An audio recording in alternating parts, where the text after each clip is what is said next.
Hey everybody, welcome back to Video Game Esoteric. We got a fun episode for you guys this Friday because I've been getting a ton of questions about the Hyper Neo Geo lately.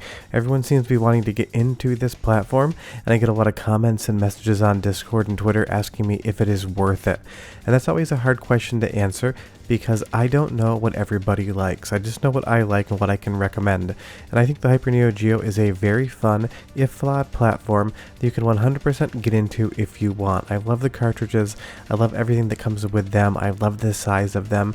But I will say collecting the hardware is not an easy endeavor, especially if you want to play the driving games or Beastbuster Second Nightmare. But what I can tell you is that MAME emulation of the Hyper Neo Geo has definitely improved. What we're going to be doing is testing it on MAME.251 to see whether or not you can start playing Hyper Neo Geo today on MAME and whether or not you should be doing that. And right off the top, of course, we're going to start with my favorite game on the Hyper Neo Geo 64, which is Beastbusters. I just love this game from start to finish. It is my favorite game on the platform, and it's my favorite light gun horror arcade shooter of all time. And if MAME can't run this, then I probably wouldn't be that interested. Now, anytime I critique the emulation, I am not judging the people that make these things. This is highly talented work, and I am impressed with the state that it is in. So please don't leave me a comment down below and tell me that I'm critiquing somebody. I could not do 10% of this. And the great part is, off the top, Beastbuster Second Nightmare I played from start to finish, and I had an excellent time doing it. Now I will say, don't bother with the audio. The audio in all 7 of the Hyper Neo Geo 64 games on MAME is not there yet. Don't put on headphones, it'll hurt your ears. And now moving over to direct capture off my Hyper Neo Geo 64 board, you will see that there are some extra graphics in original hardware that are not translating over to the emulated Hyper Neo Geo 64. Or they might be emulating and they might be in the wrong layer, because I have found instances of that. But as you move over, you can see everything seems to be working relatively fine. Sure, we're missing a little bit of artwork, but it is not going to affect you playing and enjoying the game. And if you want to find out if you like this game or not, you can 100% see it here. Now you will see something seems a little bit odd about this bus. There are graphics missing, and that's going to happen pretty much all across the emulation, although you will see some glitching in the bus on real hardware as well. The Hyper Neo Geo 64 basically feels like it's being held together by duct tape and wishes as real hardware, so it's not surprising the emulation does strange things. If we go back to the main version, you can see half of that bus does disappear, but the gameplay is still there, and I 100% appreciate it and love playing it this way because it's much quicker than hooking up my real hardware. But if I have to give Beastbuster Second Nightmare a grade as far as whether or not you can emulate it, I'm going to say it's good. It's not perfect, but it's there and you can have a ton of fun. But let's move on to another game, Samurai Shodown or Samurai Spirit 64, because both this game and its sequel on the Hyper Neo Geo 64 are very expensive and are hard to obtain, and you definitely want to make sure you enjoy the game before you put the money down on the table for one. I just recently helped somebody find Buriki One cart and motherboard, and they're definitely having fun with it. And I will say the emulation here, you will see it's very bright, and there is some weird graphics going on at the top. If we move over to the Hyper Neo Geo 64 original hardware, it's definitely much darker of an image, and there's no graphical corruption at the top of the screen right there. It fades into black like it should. But as far as the gameplay is concerned, whether or not you can actually play this game, it is quite good. Let's go to a side-by-side and talk about the fact that I did sync up both of these images. As we look up into this light here, when the character model appears, those are synced. So it seems like the MAME emulation is running ever so slightly faster than original hardware. You can see them desync here. It doesn't affect the gameplay too much, but do be aware that the speed is different, and you can definitely see the difference between original hardware. The capture might be slightly dark versus emulation, which does have some lighting situations in which some of the lighting is not coming through the way it normally would. Now, taking a look at another original hardware capture, you're going to see kind of how the art works here and how everything moves, how it plays, and how the speed is. And we can very quickly move over to a MAME emulation version of this same stage, and you will see slight differences, and some of the background graphics do glitch out here and there. But the great part about this game, what I'm going to say, is that it is 100% playable, and I would categorize the emulation at this point in time as good. Now let's talk about something that isn't quite as good, and that is Buriki One. This is the most unique game on the Hyper Neo Geo 64 because you use the arcade stick to do your attacks and you use the A and B buttons to advance forward and backwards. It sounds weird when I talk about it, but once you get used to the game and execution, it works incredibly well and it is very addicting. Now starting off with the original hardware capture, you can see everything's working perfectly fine because of course it would be. This is original hardware. We have all of the graphics up on screen. Everything is exactly where it should be. Take a look at that screen behind you, that big Jumbotron advertising that camera right there. Now let's move over to MAME. You're going to see that screen has a layer issue. It is appearing on top, and we're actually getting some debug code in the left hand side of the screen there as well. There seems to be, in pretty much every single game that's emulated, an issue in which the graphics do not appear, for lack of a better term, in their proper layer. Think of something like a Photoshop file where you have all the layers, and imagine if you put the background layer to the top. That would be an issue. And that is what's happening here with Buriki One. Those layers do not sit where they're supposed to. So the game is quote-unquote playable. The controls are fine. You can understand what's going on. And if you're not in front of that screen, you can see the character models. But unfortunately, the minute you turn back in front of that screen or start another match like right here, you are going to see that screen gets in front of your field of view. So what I would have to say as far as whether or not you can play Buriki One on MAME Emulation, I'm going to say at this point in time, it is unplayable. Again, not a knock at the emulation developers. They're still working on this and they're doing an incredible job. The fact that it even runs is impressive because the Hyper Neo Geo 64 is an absolute mess of silicon, and it's impressive that they got it running whatsoever, so hats off to them. Now the good news is Wild Ambition is working really well, and I actually like the fact that it's a little bit too bright in the emulation because you get all of that background detail in the 2D elements. You will see that the ground has definite issues though. There is some corruption there, but honestly, it really doesn't affect anything whatsoever as far as the gameplay is concerned. If we move over to original hardware, that ground will definitely look a lot better, but in some instances, I find the Hyper Neo Geo 64, at least in my capture setup, captures a little bit darker. So this is one instance which I think the improper and too bright lighting on MAME Emulation does the game a little bit of favor. But I will say this is one of the cheapest games to acquire on the Hyper Neo Geo 64. That doesn't mean it's $40, but it is the cheapest.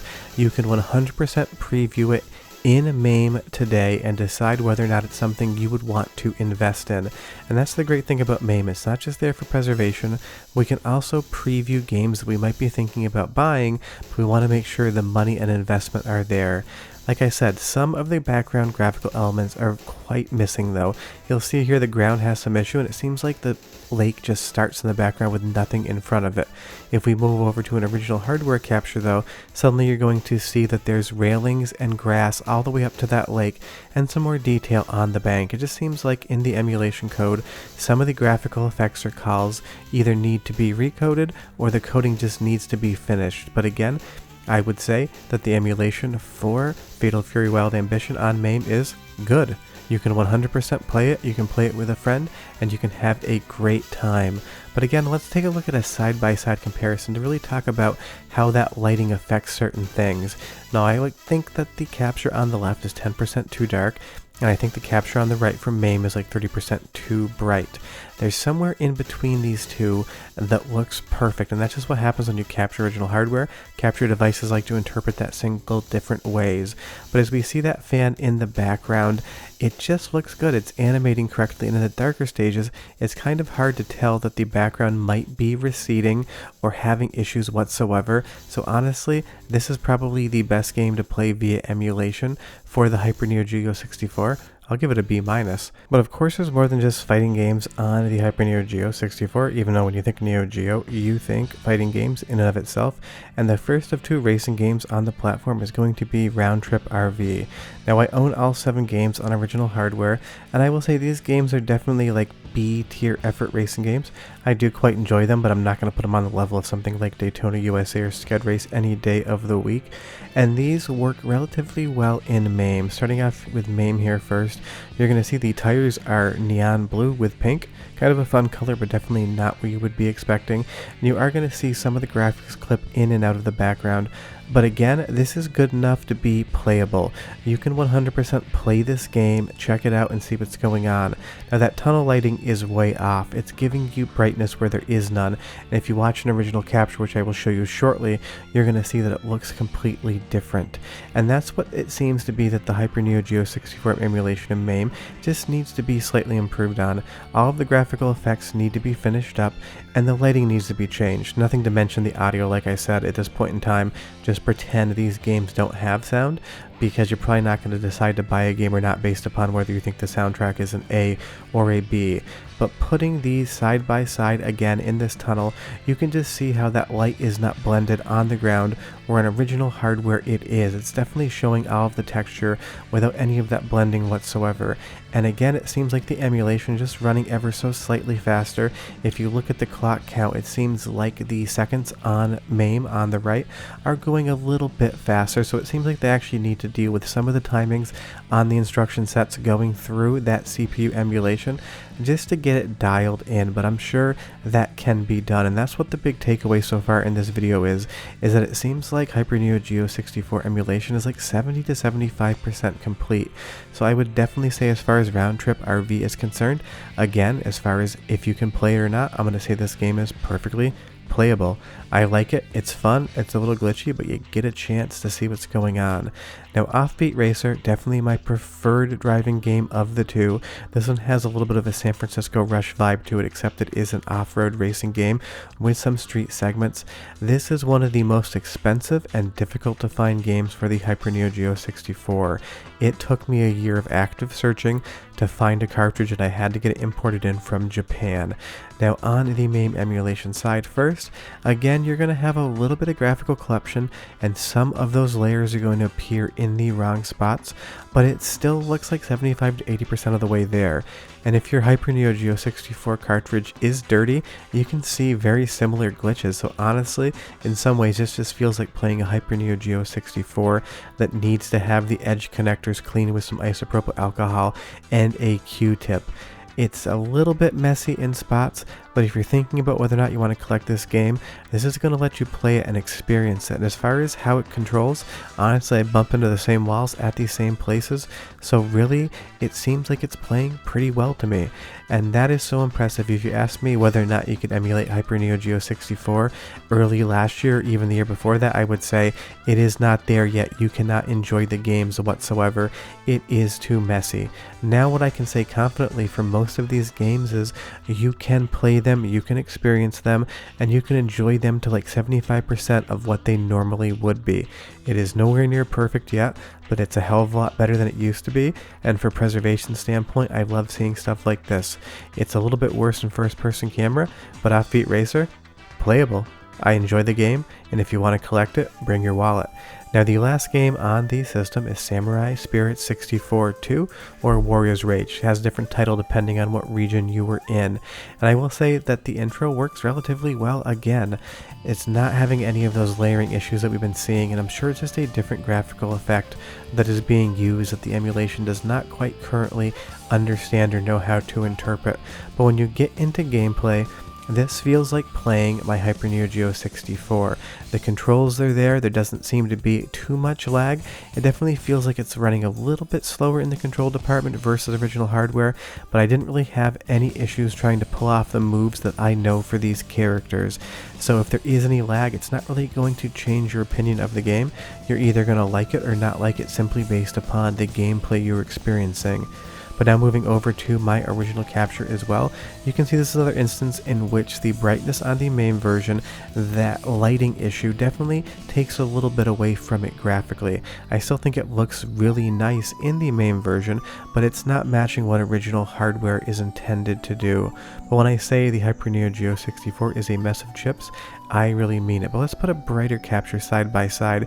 You will see again that ground, there are some graphical effects missing there. It's kind of almost like an infinity layer that has an issue drawing itself to that 2D background element. But for the most part, it's like 90% of the graphics are here. The most amount of graphics seem to be missing on Beastbusters, but that's just your ammo count. Doesn't really end up mattering all that much. But as far as all of the fighting games outside of Buriki One, you're going to have 100% a playable experience. You're going to get to understand how the emulation works, and you're going to get to decide whether or not you might want to buy the game, or whether or not you're happy playing it on emulation to experience what the Hyper Neo Geo 64 can do. Because trust me, finding this hardware in the wild, in an arcade, extremely not easy. But yeah, you guys have been asking a lot about Hyper Neo Geo 64, and I've had some questions of whether or not it can emulate, so now you know the answer. It's fun hardware, I love it, and maybe you might too.